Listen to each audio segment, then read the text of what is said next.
Hi, I'm Rani Srivastava. I have the privilege of being the Chief of Nursing and Professional Practice here at CAMH.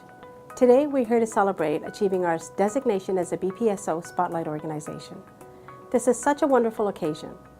When we started this initiative, we were really focused on two key aspects of our strategic plan. One was to achieve excellence in all that we do, from professionalism to the quality of care. And the second was to advance our education and our academic mission to strengthen scholarship. Over the last 3 years, we have been able to do both of those things in spades.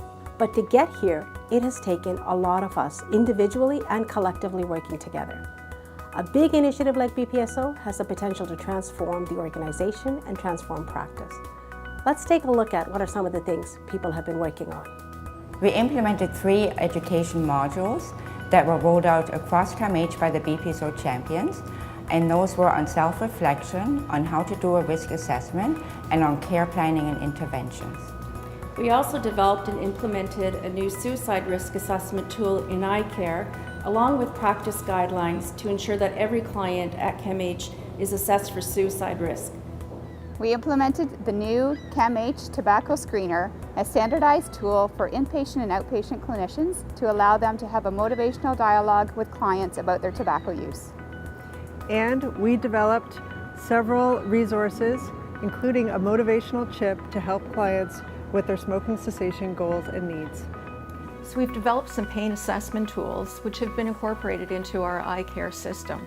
With that, all inpatients are assessed upon admission.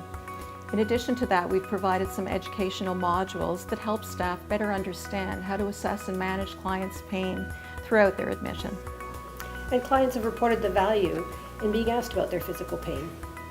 We created and piloted a welcoming environment survey that clinical settings can now use to assess the degree of how welcoming their environment is for clients and families. And we transformed the general psychiatry unit through a variety of quality improvement initiatives to make the environment more welcoming for clients and families. In addition, the guidelines are also focusing on always events. What's really exciting about this is that we had input from clients, family, and staff. The 2 behaviors that they chose were that the staff would introduce themselves by name and by role to the clients and families, and also they would address the immediate needs of clients at the care station. And we also created and disseminated a CAMH inventory of family services. So now clinicians can see what services are available for families across the clinical programs at CAMH, and that will improve family access and referrals.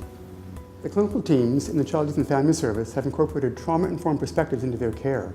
We've developed a trauma-informed practice reference card that's being used across CAMH. We have also developed staff training for a youth-oriented motivational interviewing approach, which has helped us improve our ability to engage youth and guide them to make better informed decisions. Our best practice guideline focused on workplace culture, specifically organizational diversity and cultural competence. We trained over 150 managers and leaders in a full-day interactive workshop. And the evaluations from these managers show that they feel more knowledgeable and more prepared to foster a workplace that embraces diversity and cultural competence. Our best practice guideline on immediate debriefing for staff makes it a common practice to bring together staff who are impacted by the event. Our aim is to provide a forum where just the people who are actually at the event come together in a spirit that's not about criticism or judgment, but provides support, builds resiliency, and is done with confidentiality. The best practice guideline on anti-bullying is not about pointing fingers. It's about supporting staff through kindness and engaging the core values of courage, respect, and excellence, and co-creating environments that are hallmarks of psychological safety and inclusion. Being a BPSO champion has been a unique opportunity to further reflect on my own work and to use my experience working with families in the addiction program to support the implementation of best practices. I've really appreciated the opportunity to be part of the education working group for the Clients and Families Best Practice Guideline.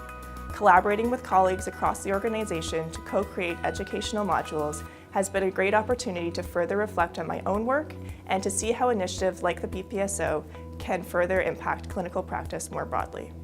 So I want to end by thanking each and every one of you for all of the time, dedication, creativity, fun, passion that you have brought to this. You know, it has been an amazing journey, BPSO started off as a project, and very quickly I think it has become something that has become part of the fabric of the organization. It has influenced and will continue to influence so many of the other initiatives here at CAMH. We will continue the work that we've started on the guidelines, 8 guidelines that we chose, and we will pick up some new ones as we move forward from here. And I look forward to our continued work together, to our commitment for scholarship, as well as achieving excellence in care and the services we deliver.